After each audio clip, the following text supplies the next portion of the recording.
Hi guys, welcome back to another video from me and my pets TV. Guys, please remember to like, share, comment and subscribe. Turn on your notification bell to be notified each time a video is dropped. We thank you for your love and support. We really appreciate it. Goodbye!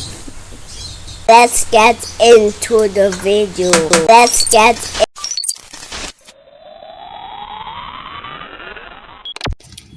Hi guys, welcome back to another video. Today we're looking on these cockatiel.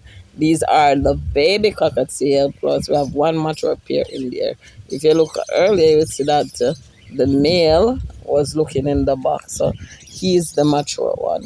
So guys, in come from the box, the pen directly above the bee's pen. So we have to move him out because remember the newbie them go in there and kick out him and him woman out a box. So him vex, him ready for lay, and baby in him box and the family they take over. So him go in there and him pick up the baby them. Them go in there and pick up the baby them for try to get them out. So because we want those baby to survive, we end up having to move them out. And we just give them one box right there so them can go and do them thing if and when they are ready to do it. So anyway guys, it's a short video, so see you. Remember to like, subscribe, and turn on the post notification bell. Goodbye, guys.